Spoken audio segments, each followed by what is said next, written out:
നമസ്കാരം. നമ്മളിപ്പോൾ ഉള്ളത് ന്യൂസിലാൻഡിലെ ക്രൈസ്റ്റ് ചർച്ചിലാണ്. നമ്മൾ കഴിഞ്ഞ ദിവസം ക്യൂൻസ് ടൗണിൽ നിന്ന് നേരെ വണ്ടി ഓടിച്ച് ക്രൈസ്റ്റ് ചർച്ച് വന്നു, ഇവിടെ താമസിച്ചു. ഹോട്ടലിൽ നിന്ന് രാവിലെ ഒരു 9:30 കഴിഞ്ഞപ്പോൾ ഇറങ്ങി. ഇന്ന് നമ്മൾ കാണാൻ പോകുന്നത് ക്രൈസ്റ്റ് ചർച്ചിലെ കുറേ കാഴ്ചകളാണ്. ആക്ച്വലി ക്രൈസ്റ്റ് ചർച്ചോട് കൂടി നമ്മുടെ റോഡ് ട്രിപ്പ് അവസാനിക്കുകയാണ്. ക്രൈസ്റ്റ് ചർച്ചിലാണ് അവസാന പോയിന്റ്. ഇവിടുന്ന് നമ്മൾ തിരിച്ച് വേറെ സ്ഥലത്തോട്ടു. അപ്പോൾ അതൊക്കെ ഏതാണ് സ്ഥലം എന്നുള്ളത് അടുത്ത എപ്പിസോഡുകളിൽ നിങ്ങൾക്ക് കാണാം. അപ്പോൾ ഇന്നത്തെ പരിപാടി എന്താണെന്ന് വെച്ചാൽ ക്രൈസ്റ്റ് ചർച്ചിലെ പ്രധാന ലൊക്കേഷൻസൊക്കെ നമുക്കൊന്ന് കാണാം. അപ്പം ഞാൻ ആദ്യം പോകുന്നത് എങ്ങോട്ടാണെന്ന് അറിയാമോ? അന്റാർട്ടിക്കൻ സെൻറ്റർ ഉണ്ട് ഇവിടെ. അപ്പോൾ അത് കാണാൻ വേണ്ടിയിട്ട് ബസ് കിട്ടുമെന്ന് നോക്കിക്കൊണ്ടിരിക്കുകയാണ്. അപ്പോൾ പുതിയ എപ്പിസോഡിലേക്ക് എല്ലാവർക്കും സ്വാഗതം. Teachers academy explore in New Zealand. Welcome to Sheri's vlog.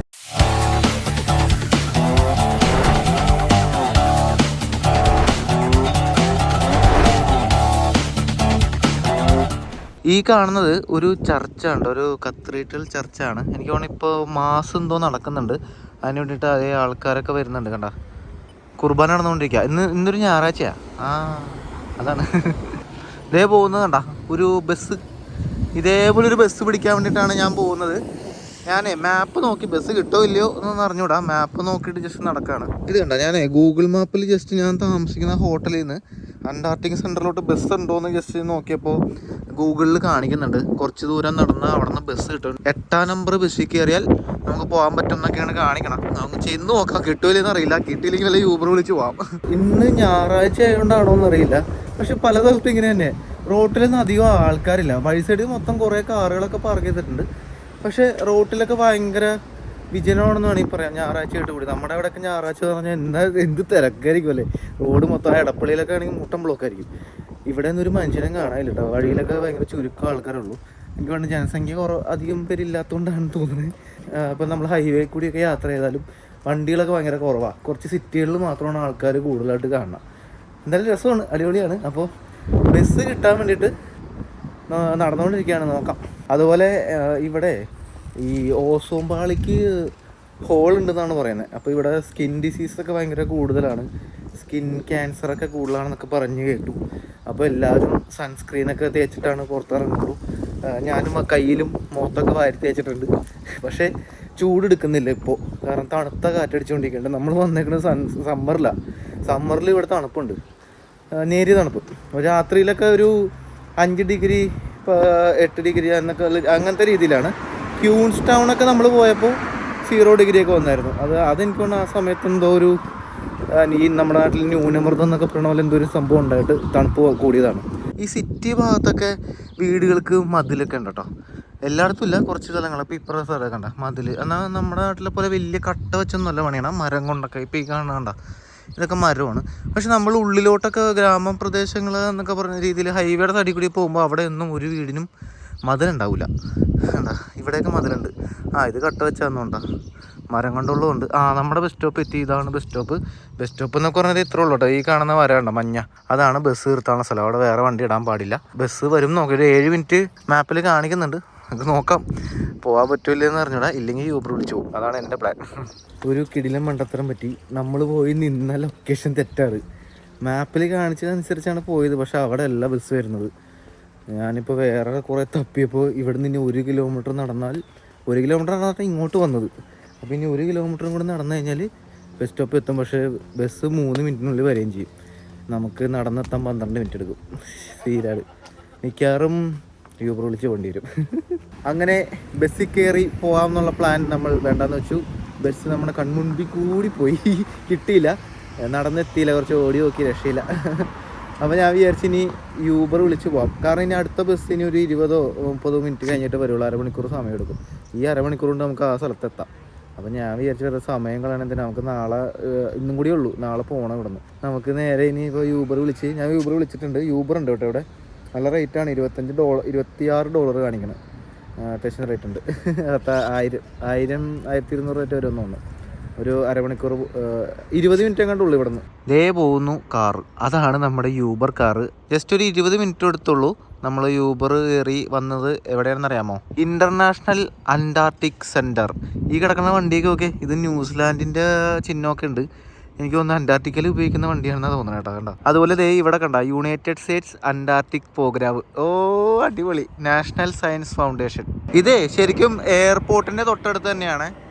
ഇതുണ്ട പെങ്കിൻ എന്നൊക്കെ പറഞ്ഞിട്ട് പെങ്കിന്റെ പടമൊക്കെ ഉണ്ട്. ഇവിടെ ഒരു വണ്ടി കിടപ്പുണ്ട്, ടാസ്മാനിയ എന്നൊക്കെ എഴുതിയിരിക്കുന്നു. ഇതൊക്കെ അന്റാർട്ടിക്കയിൽ യൂസ് ചെയ്യുന്ന വണ്ടിയാണെന്നാണ് തോന്നണം കേട്ടോ.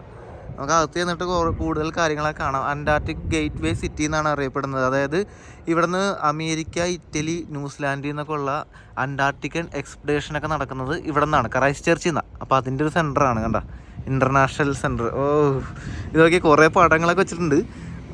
നൈസ്. നാസയുടെ പ്രോഗ്രാമൊക്കെ ഉണ്ടെന്ന് എഴുതിയിട്ടുണ്ട് ഇതിനകത്ത് കണ്ട. അപ്പോൾ ഇതാണ് ബിൽഡിങ്. എൻട്രി ദിസ് വേ എന്ന് എഴുതി വെച്ചിട്ടുണ്ട്. Welcome international Antarctic centre. ടിക്കറ്റൊക്കെ ഉണ്ടായിരിക്കും ഇതിനകത്ത്. തുറന്നു. യെസ്, ഇതാണ് ടിക്കറ്റ് എടുക്കുന്ന സ്ഥലം. ഒരാൾക്ക് $59. നല്ല റേറ്റ് ആണല്ലോ. അപ്പോൾ നമ്മൾ ടിക്കറ്റ് എടുത്തു. $59 ഞാൻ കാർഡാണ് കൊടുത്തത്. International Antarctic centre. ഇത് കണ്ട നമ്മൾ പോകാൻ പോകുന്ന സ്ഥലമാണ്. അതുകൊണ്ടാണ് ഇവിടെ വരണമെന്ന് ഭയങ്കരമായിട്ട് ആഗ്രഹിച്ചത്. നമ്മൾ ആക്ച്വലി സന്ദർശിക്കാൻ പോകുന്ന സ്ഥലങ്ങളാണ്. അതായത് ഇപ്പോഴല്ല കേട്ടോ, നമ്മൾ അന്റാർട്ടിക്ക പോകുന്നത് ഈ ഏരിയയിലാണ്. ഈ കാണുന്ന ഭാഗം കണ്ട അന്റാർട്ടിക്കയുടെ.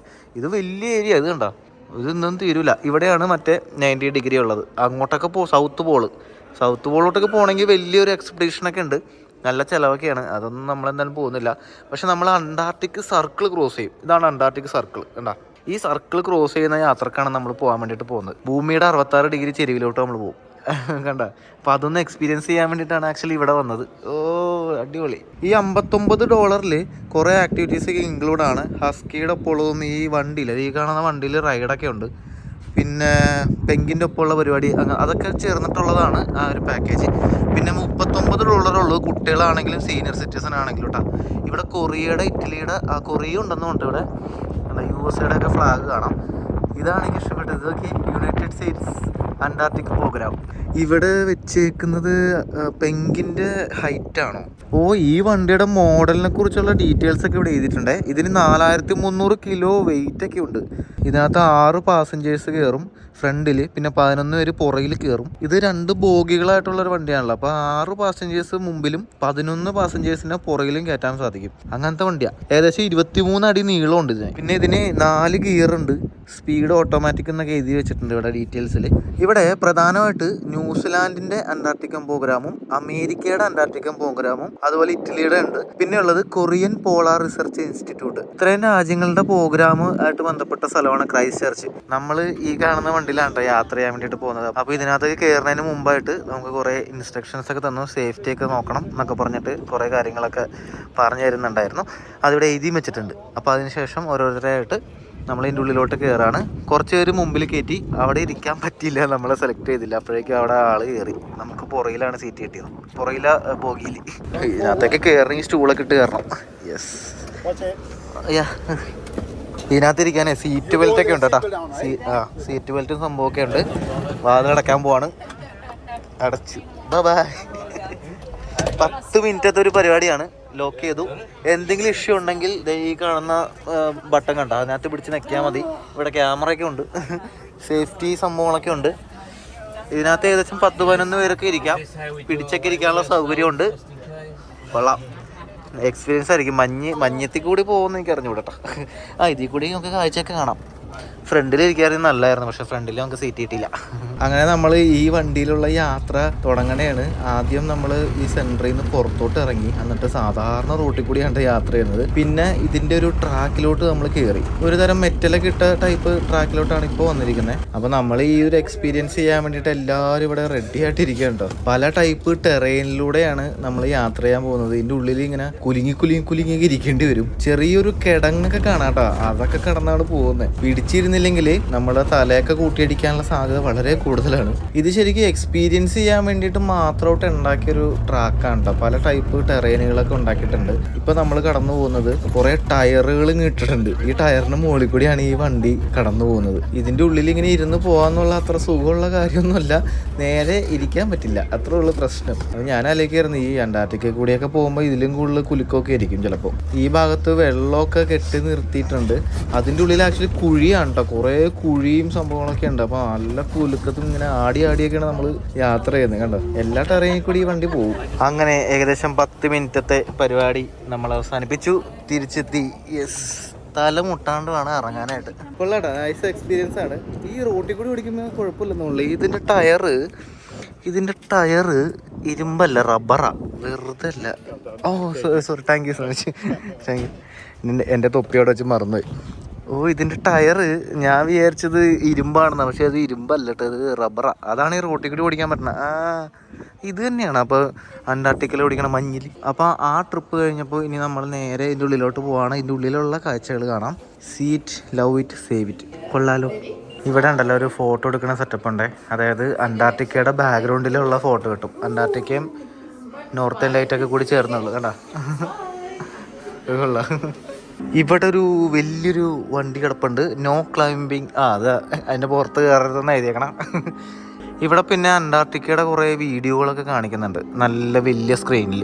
ഇവിടെ ഉണ്ടല്ലോ ഒരു റൂമുണ്ട്, അന്റാർട്ടിക് സ്ട്രോം എന്ന് പറഞ്ഞിട്ട്. അതായത് എനിക്ക് തോന്നുന്നു മഞ്ഞ് പെയ്യുന്ന തോന്നണം, അങ്ങനത്തെ ഒരു റൂമാണ്. -8 ഡിഗ്രി എന്നൊക്കെ പറഞ്ഞിട്ട് ഇവിടെ റൂം ടെമ്പറേച്ചർ കാണിക്കുന്നുണ്ട്. അപ്പോൾ അടുത്തത് ഇനി വരാൻ പോകുന്നത് 14 മിനിറ്റിന് ശേഷമാണെന്നാണ് ഇവിടെ ടൈമിങ് കാണിക്കണം. ഇവിടെ പെങ്കിൻ്റെ സൈസ് കൊടുത്തേക്കണം കേട്ടോ, ശരിക്കുള്ള സൈസ് കണ്ട, ശരിക്കും ഇത്രേ ഉള്ളൂ കേട്ടോ.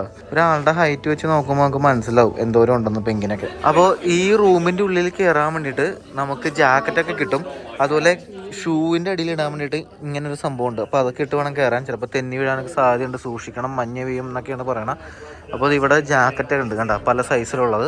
അത് നമുക്ക് ഏതാണ് നമ്മുടെ സൈസിന് പറ്റിയതെന്ന് വെച്ചാൽ അത് എടുത്ത് ഇടാം. ഇനി 7 മിനിറ്റും കൂടി ഉണ്ട്. -8 ഇവിടെ. അപ്പോൾ -8 എക്സ്പീരിയൻസ് ചെയ്യുമ്പോൾ ഈ ജാക്കറ്റ് ഇട്ട് വേണം കയറാനായിട്ട്. ഇവിടെ live web cam from Antarctica എന്നാണ് എഴുതിയിരിക്കണത്.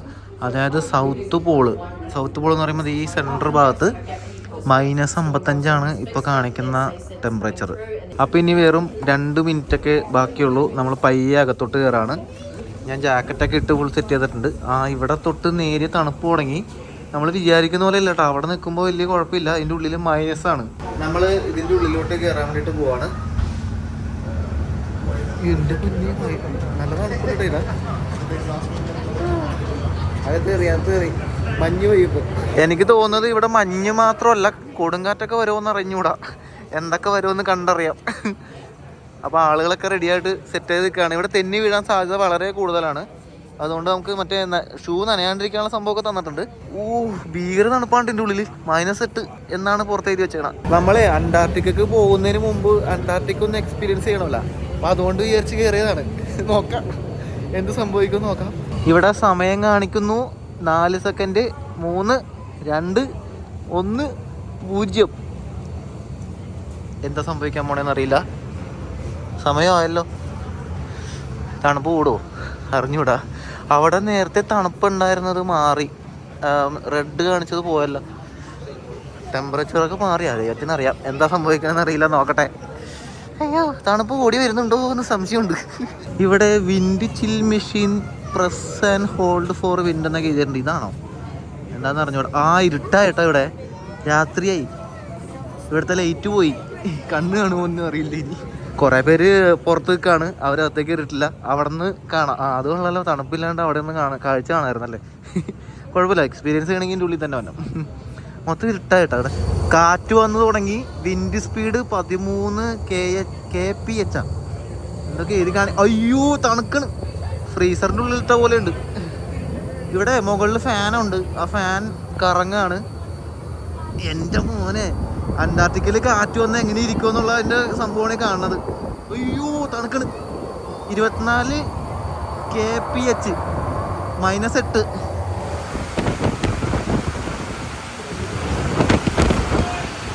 എൻ്റെ പൊന്നെ, ഒരു രക്ഷയില്ലട്ടാ. ഇവിടെ തണുപ്പ് കൂടി വരും. തണുപ്പ് കൂടുന്നില്ല ആക്ച്വലി, ശരിക്കും -8 തന്നെയാണ്. പക്ഷേ വിൻഡ് കൂടുന്നു. വിൻഡ് 42 എന്നൊക്കെ പറഞ്ഞ് എഴുതി കാണിക്കുന്നുണ്ട്. വിൻഡ് കൂടി. ഇപ്പം ഇതേപോലത്തെ എക്സ്പീരിയൻസ് ആയിരിക്കും ശരിക്കും അന്റാർട്ടിക്കയിലുള്ളത് കേട്ടോ. പിന്നെ വേറെ കാര്യമുണ്ട്, നമ്മളിപ്പോൾ ഈ എക്സ്പീരിയൻസ് ചെയ്ത ഈ സ്ട്രോം വരുന്ന ഈ സ്ഥലം ഉദ്ഘാടനം ചെയ്തത് 2003 നമ്മുടെ എഡ്മണ്ട് ഹിലാരിയാണ്. എഡ്മണ്ട് ഹിലാരി എന്ന് നിങ്ങൾക്ക് അറിയാലോ, നമ്മുടെ എവറസ്റ്റ് ആദ്യമായിട്ട് കീഴടക്കിയ 2 പേരിൽ ഒരാൾ. അദ്ദേഹം ന്യൂസിലാൻഡുകാരനാണ്, ഒന്ന് നമ്മുടെ ഷെർപ്പ, നേപ്പാളുകാരൻ. അപ്പോൾ എഡ്മണ്ട് ഹിലാരിയാണ് ഇത് ഓപ്പൺ ചെയ്തത്. ആ സ്ഥലത്താണ് നമ്മൾ വന്നേക്കുന്നത്. ഇവിടെ ഡിനോസർ ബേർഡിൻ്റെ ഒക്കെ ഒരു ഡീറ്റെയിൽസ് വെച്ചിട്ടുണ്ട്. 150 മില്യൺ വർഷം മുമ്പുള്ളത്.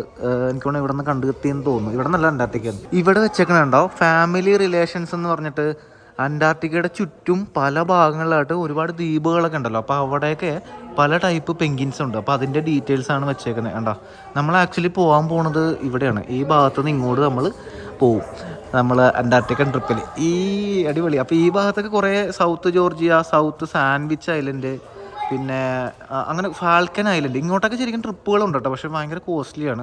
ഇത് കണ്ട സൗത്ത് ഷെറ്റ്ലാൻഡ് ഐലൻഡ്. അപ്പോൾ ആ ഭാഗത്തോട്ടൊക്കെയാണ് നമ്മൾ പോകുന്നത്. അതുപോലെ ന്യൂസിലാൻഡിൻ്റെ തൊട്ടടുത്തുള്ള ദ്വീപുകളിലൊക്കെ പെങ്കിൻസ് ഉണ്ട് കേട്ടോ. അത് ഇത് കണ്ട, അതൊക്കെ ഏതൊക്കെ ഭാഗത്താണ് ഉള്ളതെന്നൊക്കെ കാണിക്കുന്നുണ്ട്. ഓക്ക്ലാൻഡ് എന്ന് പറഞ്ഞ ഐലൻഡ് വേറെ ഉണ്ടല്ലേ, അത് കൊള്ളാലോ. ഈ റൂമിൽ വന്നു കഴിഞ്ഞാൽ ഒരു സംഭവം കാണാം. എൻ്റെ ജീവിതത്തിൽ ആദ്യമായിട്ട് കാണുന്ന ഒരു ജീവിയായിരിക്കും. ഷൂ എന്ന് പറഞ്ഞ് എഴുതിയേക്കാണ്, പ്ലീസ് കീപ് ക്വയറ്റ്, ഒച്ച ഉണ്ടാക്കരുത്. എന്താണ് സംഭവം നിങ്ങൾക്ക് മനസ്സിലായോ? കാണിച്ചു തരാം. കാണാൻ പറ്റുമോ നോക്കട്ടെ ആദ്യം. എവിടെ എവിടെ കാണുന്നില്ലല്ലോ. എൻ്റെ ജീവിതത്തിൽ ആദ്യത്തെ സംഭവം കണ്ടു. ഇത് ആയിരിക്കുന്ന ആൾക്കാരെ കണ്ടോ? പെങ്കിന് കുഞ്ഞു തോരണം 2 ഉണ്ട്. എൻ്റെ ജീവിതത്തിൽ ആദ്യമായിട്ട് പെങ്കിനെ കാണുന്നു. ഞാൻ വിചാരിച്ച അന്റാർട്ടിക്കയിൽ പോയി കാണുന്നതാണ്, പക്ഷേ ന്യൂസിലാൻഡിൽ വെച്ച് കണ്ടു. അന്റാർട്ടിക്കയിൽ എനിക്ക് കൂടുതൽ കാണാം. എൻ്റെ പൊന്നോ, പെങ്കിനൊക്കെ ഉണ്ട് ഇവിടെ. ലിറ്റിൽ ബ്ലൂ പെങ്കിൻസ് എന്നാണ് എഴുതി വെച്ചേക്കണത്. എനിക്ക് തോന്നുന്നു ആ വിഭാഗത്തിൽപ്പെട്ട പെങ്കിനായിരിക്കണം എനിക്ക് ഇവിടെ കാണണമെന്ന് തോന്നുന്നു. നമ്മളിപ്പോൾ നേരത്തെ കണ്ടതിൻ്റെ അടിഭാഗമാണ് ഈ കാണുന്നത്. അവർ മുകളിൽ ഇരിപ്പുണ്ട് കണ്ട. ഇവിടെ താഴത്ത് വെള്ളം. ഇതേ ഇരിക്കുന്ന പെങ്കിൻ, ഇതേ കണ്ട.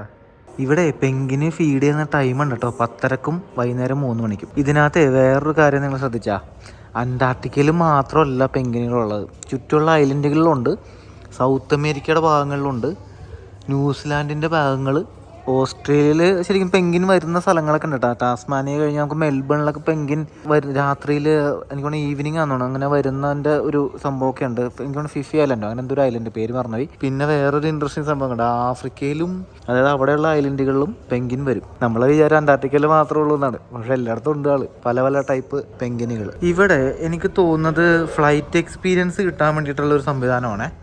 നെക്സ്റ്റ് ഡിപ്പാർച്ചർ അതേ 1 മിനിറ്റ് കഴിയുമ്പോഴേക്കും വരും.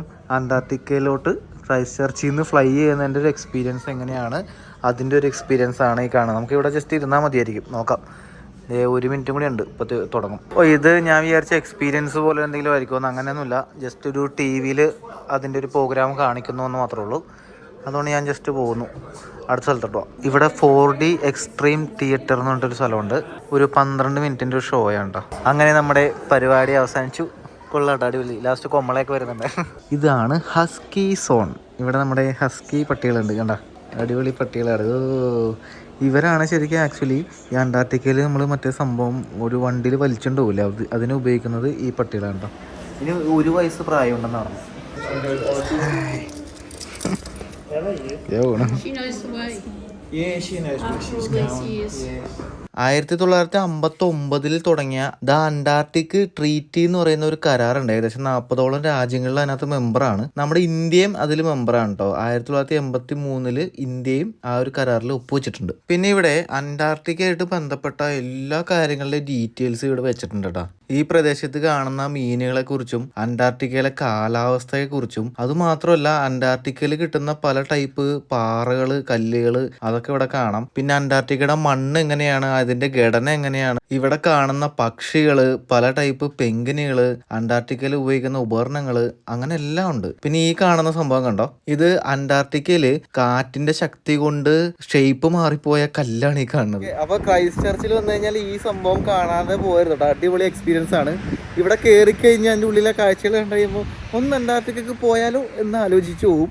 അപ്പം നമ്മൾ അടുത്ത ട്രിപ്പ് അന്റാർട്ടിക്ക തന്നെയാണ്. ഞാൻ ഇപ്പോഴേ ഓൾറെഡി കഴിഞ്ഞ വർഷം പോകാതിരുന്നതാണ്, പിന്നെ നമ്മൾ മാറ്റി വെച്ചു. എന്തായാലും ഈ തവണ അന്റാർട്ടിക്ക പോകാൻ തന്നെ അങ്ങ് തീരുമാനിച്ചു.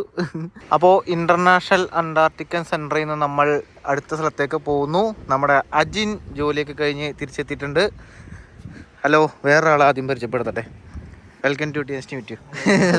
പേര് പറഞ്ഞ്? ജിറ്റൻ. പിന്നെ അത് അനീറ്റ. ആ ഓക്കെ. അപ്പം ഞങ്ങളെല്ലാവരും കൂടി കറങ്ങാൻ വേണ്ടിയിട്ട് പോവാണ്. ഓ, എൻ്റെ സീറ്റ് ഫ്രണ്ടിൽ ഒഴിച്ചിട്ടിരിക്കുകയാണല്ലോ. യെസ്, കിട്ടാല. ഇത് കൊള്ളാട്ടോ, അന്റാർട്ടിക്ക സെൻറ്റർ നൈസാണ്. രക്ഷയില്ല, രക്ഷയില്ല. ഞാൻ എന്തായാലും അടുത്ത മാസം 2 മാസം കഴിഞ്ഞ് അന്റാർട്ടിക്കക്ക് പോകാനുള്ളതാണ്. അപ്പൊ പിന്നെ ഒന്ന് എക്സ്പീരിയൻസ് ആവുമല്ലോ എന്ന് വിചാരിച്ചു. -8 എക്സ്പീരിയൻസ് ചെയ്യാം. അതൊക്കെ ഉണ്ട്.